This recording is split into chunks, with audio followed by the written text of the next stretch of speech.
Vora la mar. Al cim d'un promontori que domina les ones de la mar, quan l'astre rei cap a ponent declina, me'n pujo a meditar. Amb la claror d'aqueixa llàntia encesa contemplo mon no res, contemplo el mar i el cel i llur grandesa m'aixafa com un pes. Eixes ones mirall de les estrelles m'aguarden tants records que em plau reveure tot sovint en elles mos somnis que són morts. Aixequí tants castells en eixes ribes que m'ha aterrat lo vent, amb ses torres i cúpules altives de vori, d'or i argent. Poemes, ai, que foren una estona joguina d'infantons, petxines que un instant surten de l'ona per retornar al fons. Vaixells que amb veles i aparells s'ensorren en un matí de maig, illetes d'or que naixen i s'esborren del sol al primer raig. Idees que m'acursen l'existència, duent-se'm m'escalfor, com rufagada que s'endú amb l'essència, l'emmosteïda flor. A la vida o al cor quelcom li prenen les ones que se'n van. Si no tinc res, les ones que ara venen, dieu-me, què voldran? Amb les del mar o amb les del temps un dia tinc de rodar al fons. Per què, enganyosa poesia, m'ensenyes de fer mons? Per què escriure més versos en l'arena? Platja del mar dels cels, quan serà que en ta pàgina serena los escriuré amb estels? Vora el mar és un dels poemes més famosos i més coneguts de Verdaguer i quan el llegeixes i el vas tastant, a poc, el vas desgranant, i quan els mots se t'omplen la boca, entens perfectament per què és un dels més coneguts i dels més citats i més llegits, no? Perquè realment té aquesta cosa que transcendeix molt el poema mateix. Estàs llegint el poema, que és un poema força breu, dintre de la poètica verdagueriana, un poema d'aquests estàndards, i, ostres, acabes commogut, no? Acabes i hi ha una cadència, el mateix ritme del poema et va portar en aquesta falsa il·lusió de les ones que estàs veient en aquest promontori, no? On veus el mar, no? I aquesta cadència del pas del temps, dels versos, tan perfectament conjugada i conjuminada, no? En aquest poema concret, al final acaba doncs, per deixar-te com en estat de xoc, no? Perquè estàs pensant, està parlant de molt més que un simple paisatge, de molt més que el simple fet de la creació poètica. Al fons dius, m'està parlant de l'existència, no? M'està parlant del ser, del no ser, de la desaparició, del que és fràgil a la vida, de per què fem coses, si al final serveixen per alguna cosa, si el rastre aquest és esborrat per les ones, no? O si tot és efímer. És un poema que realment commou, és potent, és vibrant, és entenedor alhora, no? Jo crec que això n'explica les raons de l'èxit. També em fascina molt aquesta cosa de plantejar-se d'aquesta manera tan polida, tan ben feta, què som, qui som, d'anar fent aquestes preguntes sobre el futur, sobre la perdurabilitat, sobre la mateixa eternitat, i té un punt místic, però no és un d'aquests poemes amb un rerefons eminentment místic, no? Vull dir, podem tots connectar amb aquesta transcendència que ens proposa. Mostra també un moment de lucidesa, no? És quan el poeta s'ho mira com tot per damunt, no? Per sobre, del bé i del mal, podríem dir, en aquesta posició física que és alçada, i aquí és on hi veu clar, no? És on té aquesta lucidesa, és on veu la provisionalitat del pas del temps, i penso també que reflexa molt clarament el moment en el qual va ser escrit, no? D'una crisi personal. De fet, el va escriure el 1883 i no el va publicar fins uns anys després, no? Dintre de Flors del Calvari, i estava escrit en aquest moment d'impàs i de replantejar-se moltes coses, no? Després d'haver aconseguit un triomf poètic tan notable, abans d'un altre triomf poètic imminent, i això el fa estar en un moment realment d'incertesa, de crisi, de replantejament.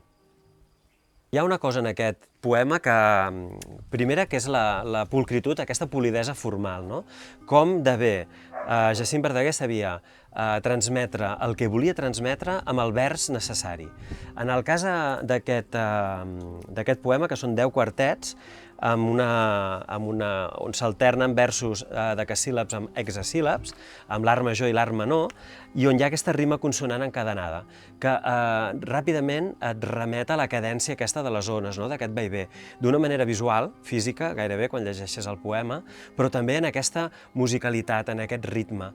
I t'està transmetent amb la música, amb el ritme, la cosa sensorial de les ones, d'aquest vaivé, de la cosa del temps, no? Gairebé com un tic-tac orgànic, no és una cosa mecànica, sinó que és viu, perquè la reflexió la fa sempre arrelada a la cosa física, a la terra, no? Al paisatge, a la cosa més palpable. Escrita el 1883, doncs, a les Flors del Calvari, i és en un moment en el qual ell es replanteja i es qüestiona moltes coses sobre la glòria literària, que és aquesta cosa que després també s'hi ha anat referint a diversos episodis, no? De la seva art poètica. I per això Vora el mar esdevé una mostra tan representativa de l'art poètica verdegariana, no? D'aquesta cosa més essencial d'una obra que és com molt compacta i molt lluminosa i que té com segueix unes pròpies regles, no? Internes de contingut, de qüestionament, de replantejament, no? I el fa molt interessant. En el cas concret, a Vora el mar, hi ha aquest ajustament d'oposicions interiors i exteriors, de la tensió, no? Veiem aquesta tensió, aquests opòsits, aquestes contradiccions. Ell mateix acusa la poesia d'engany, no? La poesia com un miratge, podríem dir, com la poesia i l'art, no? La cosa més artificiosa de crear mons, d'enganyar, de donar-nos unes il·lusions que en el fons no són res, no? També enumera la fallida d'aquest projecte, dels seus guanys, no? Dels seus èxits, i evoca l'eternitat. En nom de què fem les coses? En nom de què perseguim la bellesa? Per ser eterns, no? Per realment acostar-nos a l'eternitat, i acostar-nos a l'eternitat potser és acostar-nos a la divinitat, a Déu, no? El que passa que ell també s'ho qüestiona, s'ho planteja, això no acaba de sortir del tot bé. I aquí ho enllaço amb aquesta cosa que l'uneix a l'essència i al batec de molts dels poetes de tota la història, dels temps i també contemporanis, que és la perdurabilitat del poeta en el món. Per què escrivim? Al final fem poesia, escrivim, fem art, fem llibres, pintem, perquè volem deixar com un rastre que perduri, un rastre immanent, no? Que vagi repetint la nostra veu al llarg del temps i dels segles. I això és el gran colofó de tota aquesta reflexió i d'aquests opòsits, no? De dir, com perduraré? Tinc aquesta voluntat de ser-hi. I, de fet, el poema el podríem classificar molt clarament en 3 blocs molt clars, no? El primer, que és on comença amb aquesta descripció de paisatge del que està veient, que és el triomf, podríem dir. El segon bloc, que és la plenitud, els guanys, els èxits, però també el qüestionament d'aquests èxits o d'aquestes troballes que ell ha anat fent, i finalment, les 3 últimes quartetes, aquesta crisi que esdevé i que per mi és un dels cims de la poesia catalana claríssimament. Vull dir, aquesta part final del poema hi ha uns moments de lirisme i de replantejament i de qüestionament filosòfic bestial.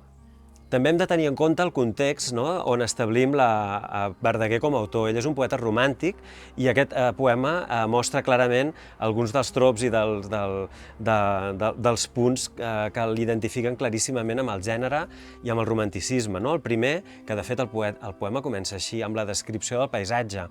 El segon punt, amb aquesta defensa de la llibertat de l'autor, no? Aquesta cosa de l'individualisme, no? Del tu davant de tot, de tota la immensitat, replantejant-te moltes coses, i replantejant-te i qüestionant-te l'esdevenidor, l'eternitat, etc. I també, com a última cosa, no?, que el posa en aquest context del romanticisme i com a poeta romàntic, aquesta aposta del sentiment sobre la raó. Arriba un punt en què l'emoció sobrepassa qualsevol qüestió entenimentada, no? L'enteniment queda soterrat perquè hi ha alguna cosa que ho transcendeix. I és aquesta voluntat d'arribar al més enllà. i el més enllà sempre va connectat amb una part sentimental i emocional que claríssimament és a l'última part, no?